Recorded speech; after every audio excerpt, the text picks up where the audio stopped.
Halo, selamat pagi saudara. Anda menyaksikan Sapa Sulsel di Kompas TV Independen Terpercaya. Seperti biasa, kami akan menghadirkan sejumlah informasi menarik untuk menemani aktivitas pagi Anda hari ini. Saudara, sejumlah wilayah di Sulawesi Selatan termasuk Kota Makassar dilanda kondisi cuaca buruk. Intensitas hujan yang tinggi dan angin kencang patut diwaspadai. Kondisi ini bahkan membuat pemerintah Makassar mengeluarkan kebijakan sekolah dari rumah atau sistem daring dalam beberapa hari terakhir. Lantas hingga kapan kondisi cuaca buruk ini terjadi, saudara, dan wilayah mana saja yang berpotensi banjir? Hal ini kita bahas bersama narasumber yang sudah hadir di Kompas TV. Ada Pak Hanafi Hamzah selaku Koordinator Data dan Informasi BMKG Wilayah 4 Makassar. Selamat pagi, Pak. Selamat pagi. Apa kabarnya, Pak, hari ini, Pak? Alhamdulillah baik. Semangat ya, Pak. Ya, alhamdulillah. Di tengah cuaca hujan yang tidak menentu ini, Bapak datang di Kompas TV. Terima kasih sekali lagi. Kalau kita berbicara soal cuaca di Kota Makassar nih, Pak, kan 3 hari terakhir nih hujan dengan intensitas rendah, bahkan hingga lebat terjadi di Kota Makassar. Berhenti sejenak, terus kemudian hujan tanpa henti, bahkan sampai sore, bahkan sampai malam. Sebenarnya kondisi cuaca di Kota Makassar itu seperti apa, Pak? Silakan, Pak. Ya, jadi memang demikian keadaannya. Yang dapat kami sampaikan bahwa pola cuaca seperti ini lumrah sebetulnya. Lumrah terjadi pada saat puncak daripada musim hujan seperti sekarang ini. Jadi wilayah Makassar dan sekitarnya sudah masuk puncak musim hujan pada bulan Januari ini. Dan peluang seperti ini akan sering sekali terjadi hingga bulan Februari 2024. Tapi tidak tiap hari terjadi, tapi ada waktu-waktu tertentu di mana curah hujan atau cuaca ekstrim itu bisa terjadi. Misalnya dalam jangka waktu berapa hari ini sampai tanggal 23. Awalnya kami sampaikan tanggal 19, tapi dengan perkembangan yang kami lihat dapat berlanjut sampai tanggal 23, maka informasi ini kami sampaikan, kami perbaharui untuk bisa kita jadi bahan perhatian bagi kita gitu. Oh, berarti cuaca ini masih akan diprediksi terjadi hingga tanggal 23 Januari untuk nanti sementara ya? Untuk sementara ya. Menurut data BMKG Wilayah 4 Makassar. Nah, kalau kita flashback nih, Pak, tahun lalu kan beberapa tahun terakhir itu puncak ataupun awal hujan sebenarnya terjadi pada Desember. Tahun ini terjadi kemunduran begitu, terjadi di awal Januari dan diprediksi akan berlangsung hingga Februari. Sebenarnya apa yang terjadi, Pak? Ya, jadi berdasarkan data yang saya miliki, tahun lalu, tahun 2023, puncak musim hujan malah terjadi pada bulan Februari 2023. Di mana jumlah curah hujan 1111. 1111, iya. Oke. Padahal pada bulan Januari 2023 itu jumlah curah hujan hanya 661. Jadi sangat tinggi pada saat bulan Februari. Nah, tahun ini 2024 apakah peluang dari kondisi ini akan terjadi? Kami sampaikan bahwa prediksi awal kita puncak daripada wilayah Makassar dan di sekitarnya itu pada bulan Januari 2024. Jadi kemungkinannya seperti itu. Berarti nanti akan terjadi hingga 24 Januari 2024. Ini sebenarnya kalau kecocokan data dan juga perbaruan data yang dilakukan BMKG Wilayah 4 Makassar ini tiap berapa hari sekali? Apakah tiap sepekan sekali? Apakah 3 hari sekali diupdate terus kemudian disebarkan kepada masyarakat? Sebetulnya setiap jam. Setiap jam. Setiap Cuma jam. ada unsur-unsur cuaca tertentu yang sekali 24 jam, sekali 6 jam, sekali 12 jam. Misalnya untuk suhu maksimum minimum itu tiap 12 jam. Untuk mengetahui suhu maksimum itu kan kita harus melihat dari pagi sampai sore hari kapan terjadinya suhu maksimum tersebut. Jadi ada 12 jam. Demikian juga suhu minimumnya pada malam hari seperti itu. Sedangkan untuk curah hujan dalam skala sinoptik istilahnya kalau kami katakan itu 1 kali 24 jam, yaitu jam 7, setiap jam 7 itu kita mengamati jumlah curah hujannya, baru kita ketahui berapa jumlah curah hujan yang jatuh pada saat pengamatan hari itu, seperti itu. Oh, berarti diprediksi pada pagi berdasarkan curah hujan yang dihitung jatuh pada hari itu ya Pak. Dan ini Iya, betul. Ya. berlangsung hingga tanggal 23 Januari 2024. Jadi khusus curah hujan 1 kali 24 jam. 1 kali 24 jam. Jadi kami amati jam 7 pagi, itu artinya curah hujan yang terjadi dari jam 7 kemarin.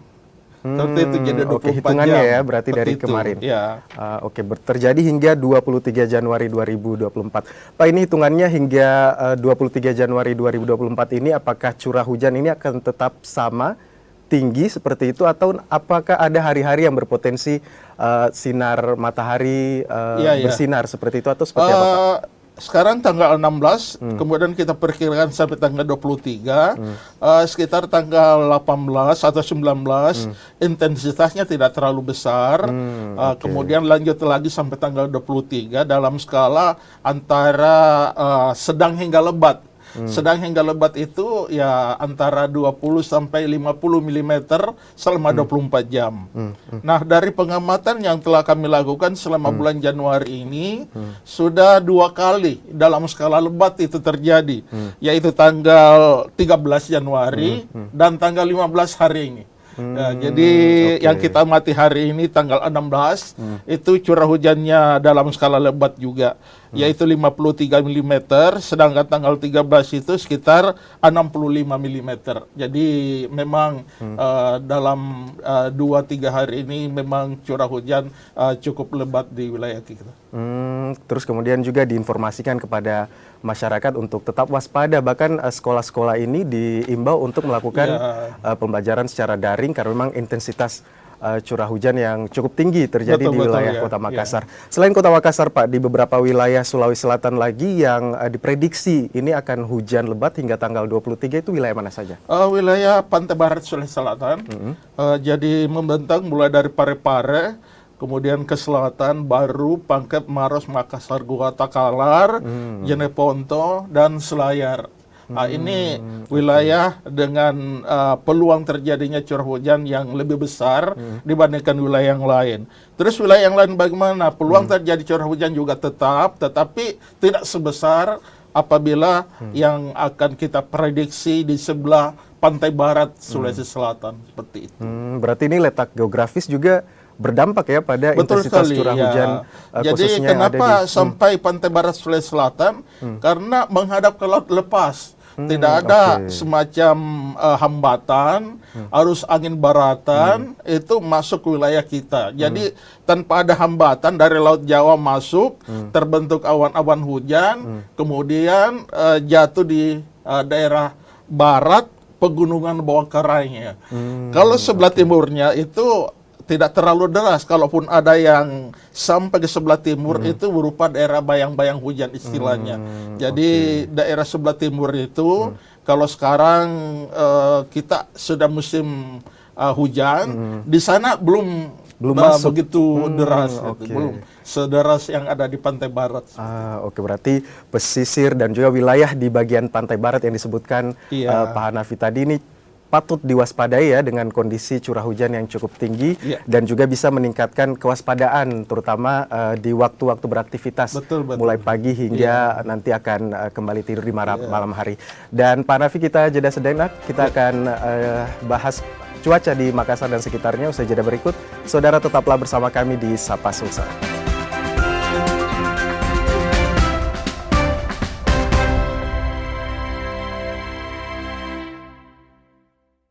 Pemilu 2024 adalah pesta demokrasi kita. Perbedaan pilihan jangan sampai menjadi konflik dan mencederai demokrasi itu sendiri. Jadilah bagian dari Pemilu 2024 dengan mengetahui setiap tahapannya untuk Indonesia maju dan damai. Pencalonan DPD dimulai sejak Desember 2022, sementara pencalonan DPR dan DPRD dimulai sejak April 2023. Sedangkan pengumuman pendaftaran serta pencalonan presiden dan wakil presiden dimulai Oktober 2023. Dilanjutkan dengan masa kampanye pada November 2023.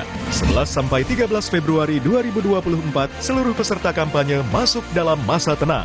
untuk memberikan waktu kepada masyarakat memutuskan secara objektif pilihannya. Berikutnya, proses rekapitulasi hasil penghitungan suara. Setelah suara dinyatakan sah, pengambilan sumpah Presiden dan Wakil Presiden Republik Indonesia terpilih. Jadilah bagian dari perhelatan akbar bangsa Indonesia bersama teman memilih Rumah Pemilu Kompas TV. Pemilu 2024 diikuti oleh 24 partai politik. Kenali nama, logo, dan nomor urutnya.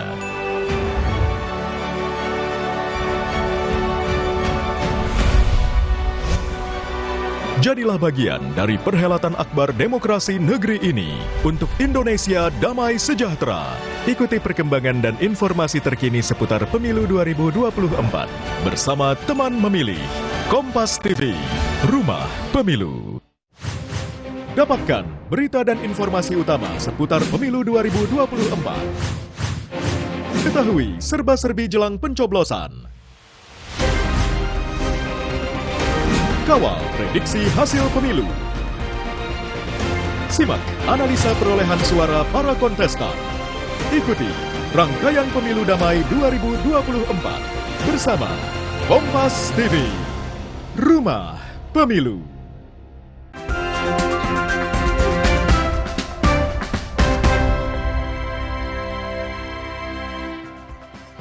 Ya saudara, terima kasih Anda masih bersama kami di Sapa Sulsel, tentunya di Kompas TV Independen Terpercaya, bersama saya Gufran Lamataha, dan juga bersama narasumber kita Pak Hanafi dari BMKG Wilayah 4 Kota Makassar. Pak, kalau kita berbicara soal intensitas hujan, tadi sesuai dengan prediksi BMKG Wilayah 4 Makassar, mengatakan bahwa bulan Januari ini sudah 2 kali terjadi potensi hujan lebat seperti itu ya, dan itu sudah sesuai dengan prediksi BMKG. Sebenarnya kalau kita mengaca pada tahun lalu, potensi hujan lebat seperti apa ini yang bisa menyebabkan terjadinya banjir di beberapa wilayah? Silakan Pak. Ya. Jadi tahun lalu, tahun 2023, banjir itu tidak terjadi pada bulan Januari. Terjadi pada bulan Februari, yaitu pada tanggal 12, kemudian 13, 14, ya seperti itu. Kemudian lanjut sampai tanggal 17, 18. Di mana pada saat itu curah hujan sangat-sangat ekstrim. Bahkan tanggal 14 itu masuk dalam kategori sangat-sangat ekstrim. Sangat-sangat 223 mm ya. Sehingga boleh dikatakan pada saat itu ya sebagian daripada wilayah Makassar, apalagi pada saat itu bertepatan dengan pasang air laut pada waktu pagi, menyebabkan terjadinya genangan atau banjir yang sangat meluas di wilayah kita. Ya. Nah sekarang bagaimana untuk tahun ini? Dari dinamika atmosfer yang kami pantau, menunjukkan memang ada indikasi bahwa ada peluang ke arah demikian. Tetapi pada saat yang bersamaan, pada bulan Januari ini, masih ada sisa-sisa El Nino yang masih eksis, ada di daerah Nino 34 yang jadi pantauan kita. Itu artinya apa? Dengan adanya sisa-sisa El Nino, walaupun tinggal sisa-sisa, tetapi pengaruhnya masih tetap ada. Itu menyebabkan curah hujan yang jatuh pada selama bulan Januari ini sampai tanggal 16 itu relatif sedikit dibandingkan rata-rata atau nilai normalnya. Kalau normalnya itu curah hujan yang jatuh itu seharusnya 685 mm. Tetapi pada bulan Januari ini baru 304 mm. Artinya masih banyak sekali yang belum terjadi. Memang ada 2 kali terjadi curah hujan lebat, tetapi itu baru sekedar kriteria lebat. Belum sangat lebat, apalagi ekstrim. Iya, seperti itu. Berarti jadi, ini ya penyebab banjir ini kecuali masuk di kategori ekstrim dan sangat ekstrim. Betul, ya. Seperti terjadi tahun lalu, itu kategori yang ekstrim dan sangat ekstrim yang menyebabkan terjadinya. Kemudian bertepatan juga pada saat itu periode pasang air laut, sehingga keduanya menyebabkan beberapa wilayah kita di selatan terjadi banjir. Kalau kriteria hujan ini urutannya mulai dari kategori mana saja dan itu berapa intensitasnya, ya, Pak? ada kriteria yang berlaku untuk seluruh dunia ya. Jadi curah hujan ringan itu antara 0 sampai 20 mm ya. Kemudian curah hujan sedang 20 mm sampai 50 mm. Kemudian curah hujan lebat 51 mm sampai 100 mm. Curah hujan sangat lebat 101 mm sampai 150 mm. Kemudian curah hujan ekstrim lebih dari 151 mm. Nah, inilah yang menjadi indikator kami untuk menentukan sebuah kondisi hujan itu bagaimana kondisi yang terjadi di lapangan. Oke. Tapi apakah ada peluang juga nih Pak, misalnya potensi banjir terjadi karena hujan misalnya dengan intensitas ringan atau lebat tetapi terjadi dengan waktu yang cukup lama, itu juga apakah bisa berpotensi menimbulkan banjir atau seperti apa Pak?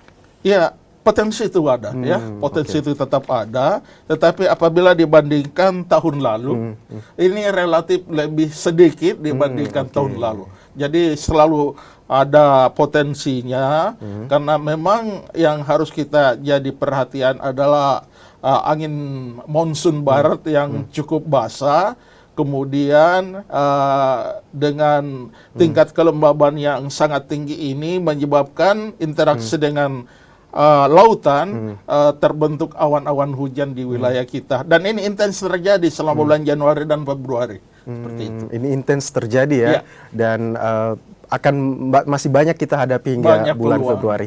Dan tadi diprediksi bahwa intensitas hujan berdasarkan data BMKG wilayah 4 Makassar ini akan terjadi hingga tanggal 23 Januari. Apakah ini selaras dengan data angin kencang yang terjadi di Kota Makassar dan sekitarnya atau seperti apa, Pak? Iya, betul sekali bahwa salah satu dampak daripada kejadian hujan yang menyertai itu pasti ada angin kencangnya. Karena siklus awan yang menyebabkan ini namanya awan cumulonimbus, selain angin baratan yang kencang, di sel awan itu sendiri ada gerakan angin yang istilahnya turbulensi. Arus udara kacau di sel awan itu sendiri ditambah dengan arus angin yang berasal dari angin monsun barat. Jadi ini berpadu dalam sistem awan tersebut menyebabkan kecepatan angin pada saat terjadi hujan itu signifikan dibandingkan pada saat tidak terjadi hujan. Kemudian ada satu lagi yang harus kita waspadai karena ini juga sering menyertai adalah adanya badai petir yang biasa terjadi pada saat aktivitas matang daripada awan tersebut. Oke, ini apakah ada kaitannya juga dengan sisa-sisa El Nino tadi yang seperti Bapak sebutkan, angin kencang dan juga hujan lebat ini atau seperti apa, Pak? Ya, jadi angin kencang ini skalanya bisa lebih dari 20 knot. 20 knot itu 40 km per jam. Walaupun sebetulnya selama 24 jam tidak selamanya seperti itu, tapi ada periode di mana kecepatan angin 20 knot ini, ya pada saat sel awan itu matang, sel awan itu terjadi semacam pemecahan energi, maka terjadi juga semacam angin yang bertiup pada sel-sel awan itu. Nah, ini yang mungkin harus kita waspadai karena dengan kecepatan angin yang lebih dari 20 knot atau 40 km per jam, ini banyak dari pohon-pohon kita yang rindang itu tidak bisa lagi menahan laju angin tersebut, sehingga banyak yang tumbang ya, terutama jenis pohon yang namanya terem besi atau pohon kayu colo kata orang Makassar. Ini sangat lemah dari sistem batangnya, sehingga banyak terjadi pohon tumbang yang berasal dari jenis pohon terem besi. Berarti ini juga patut diwaspadai ya warga ataupun pemukiman yang berada di sekitar pohon-pohon yang dikhawatirkan akan tumbang karena tidak kuat menahan jadi angin makanya kencang. mumpung lagi kondisi kita seperti ini, saat ini jam seperti ini kebetulan hujan lagi reda, angin lagi kalem, ya. Itu bisa kita lakukan pemangkasan. Ya, jangan sampai datang angin yang lebih kencang lagi, makanya dampaknya bisa ke arah yang menyebabkan terjadinya insiden atau kecelakaan yang tidak kita inginkan.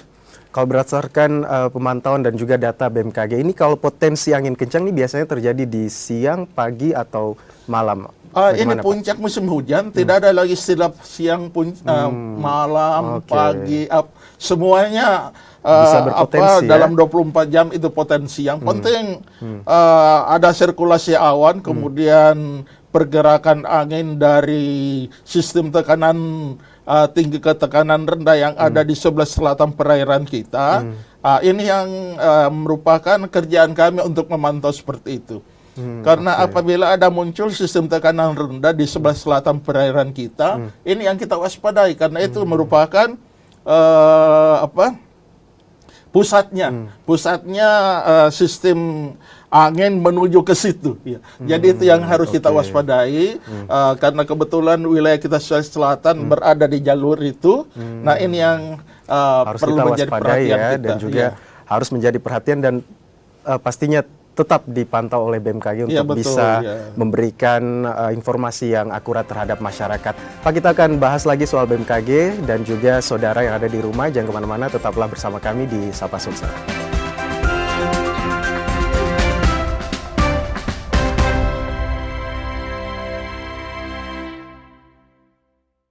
Pemilu 2024 adalah pesta demokrasi kita. Perbedaan pilihan jangan sampai menjadi konflik dan mencederai demokrasi itu sendiri. Jadilah bagian dari Pemilu 2024 dengan mengetahui setiap tahapannya untuk Indonesia maju dan damai. Pencalonan DPD dimulai sejak Desember 2022, sementara pencalonan DPR dan DPRD dimulai sejak April 2023. Sedangkan pengumuman pendaftaran serta pencalonan presiden dan wakil presiden dimulai Oktober 2023. Dilanjutkan dengan masa kampanye pada November 2023. 11 sampai 13 Februari 2024, seluruh peserta kampanye masuk dalam masa tenang untuk memberikan waktu kepada masyarakat memutuskan secara objektif pilihannya. Berikutnya, proses rekapitulasi hasil penghitungan suara. Setelah suara dinyatakan sah, pengambilan sumpah Presiden dan Wakil Presiden Republik Indonesia terpilih. Jadilah bagian dari perhelatan akbar bangsa Indonesia bersama teman memilih Rumah Pemilu Kompas TV. Pemilu 2024 diikuti oleh 24 partai politik. Kenali nama, logo, dan nomor urutnya.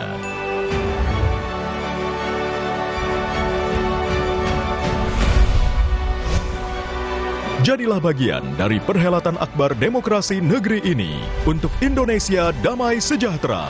Ikuti perkembangan dan informasi terkini seputar Pemilu 2024 bersama teman memilih Kompas TV, Rumah Pemilu. Dapatkan berita dan informasi utama seputar Pemilu 2024. Ketahui serba-serbi jelang pencoblosan. Kawal prediksi hasil pemilu. Simak analisa perolehan suara para kontestan. Ikuti rangkaian Pemilu Damai 2024 bersama Kompas TV, Rumah Pemilu.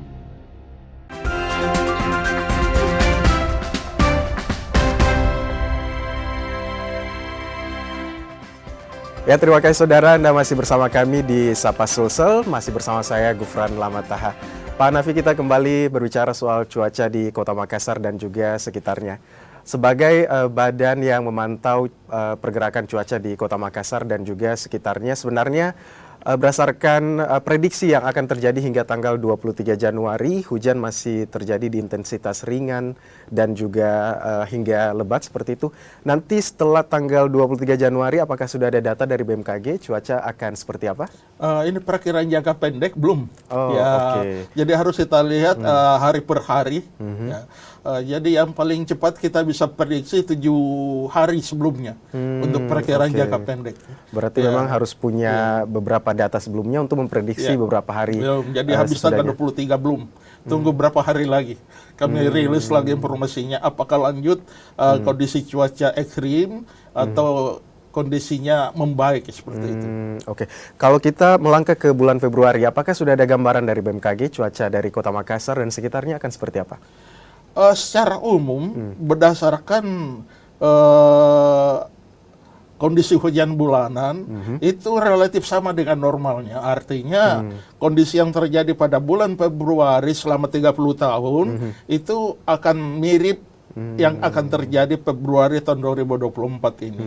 Jadi mengenai hari-harinya itu yang belum ya, tanggal berapa saja itu yang belum. Tapi secara umum dapat kami sampaikan bahwa pola hujannya akan mirip dengan curah hujan yang terjadi dengan rata-ratanya seperti itu.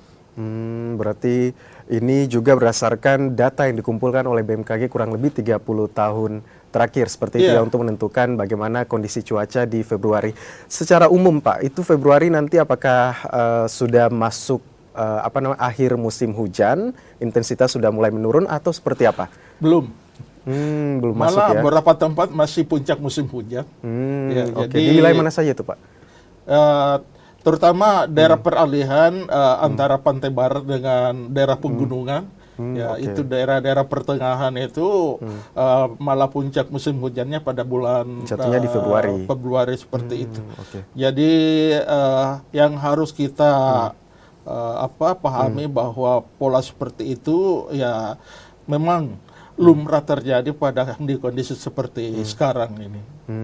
Oke. Berarti untuk memprediksi juga cuaca yang terjadi di Kota Makassar dan sekitarnya, apalagi BMKG wilayah 4 ini kan menaungi wilayah Makassar dan sekitarnya, ini kan Pak membutuhkan peralatan yang canggih seperti itu, karena kan kita tidak bisa menerka sesuatu yang terjadi secara pasti berdasarkan data dan juga perkiraan. Ini kalau kita lihat bagaimana sebenarnya fasilitas yang ada di BMKG, khususnya wilayah 4 Makassar, apakah ini sudah cukup termutakhirkan? Apakah sudah paling canggih yang dipakai atau seperti apa nih Pak untuk fasilitas? Ya, jadi sebetulnya standar peralatan itu sama seluruh dunia. Jadi seluruh dunia memakai namanya pengamatan suhu misalnya, kita memakai termometer, pengamatan angin kita memakai anemometer, pengamatan udara atas kita memakai sounding ya. Kenapa udara atas kita amati? Karena itu sangat penting dan sangat vital untuk dunia penerbangan seperti itu. Karena data-data untuk udara atas itu merupakan salah satu indikator yang bisa menjadi salah satu agar operasional penerbangan itu nyaman terasa seperti itu. Jadi kita perlu data-data di berbagai level ketinggian. Itu salah satu saja. Jadi mengenai pengamatan yang kita lakukan itu sangat tergantung dari wilayahnya. Kalau dalam skala sinop, pengamatan kita itu 1 kali 1 jam. Tapi kalau kami di bandara, itu pengamatan yang kami lakukan 1 kali 10 menit.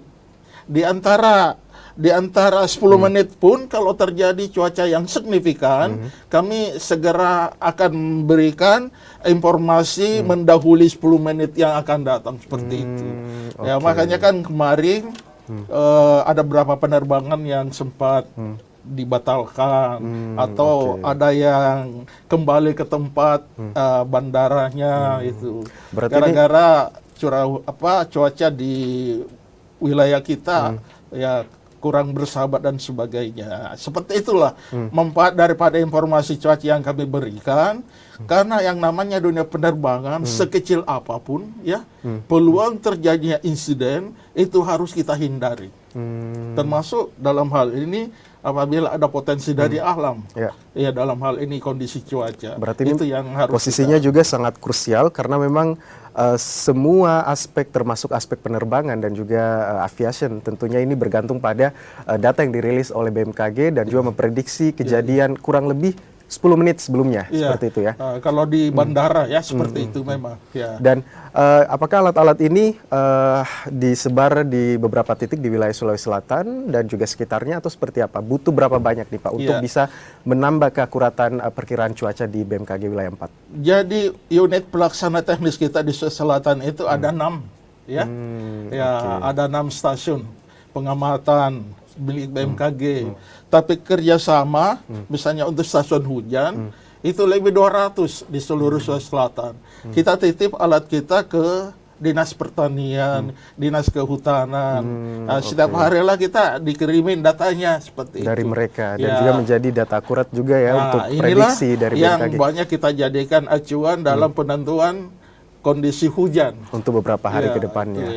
Baik, terima kasih juga Pak Hanafi sudah hadir di tengah-tengah studio Kompas TV. Semoga perkiraan-perkiraan cuaca di Sulawesi Selatan bisa diprediksi dengan tepat oleh BMKG supaya kita juga bisa bersama-sama waspada dengan cuaca ekstrim ya, salah satunya angin kencang dan juga gelombang tinggi nanti yang terjadi di wilayah Sulawesi Selatan dan sekitarnya. Terima kasih Pak Hanafi, makasih, sehat-sehat selalu, semoga siap, ya. terhindar dari bahaya kita semua, semoga sehat ya Pak Ya, di tengah amin. kondisi cuaca yang tidak menentu sekarang ini. Dan juga saudara, informasi tadi sekaligus menutup perjumpaan kita di Sapa Sosial edisi hari ini. Saya Gufran Lamataham mewakili kerabat kerja, pamit undur diri. Terima kasih. Selamat pagi. Sampai jumpa.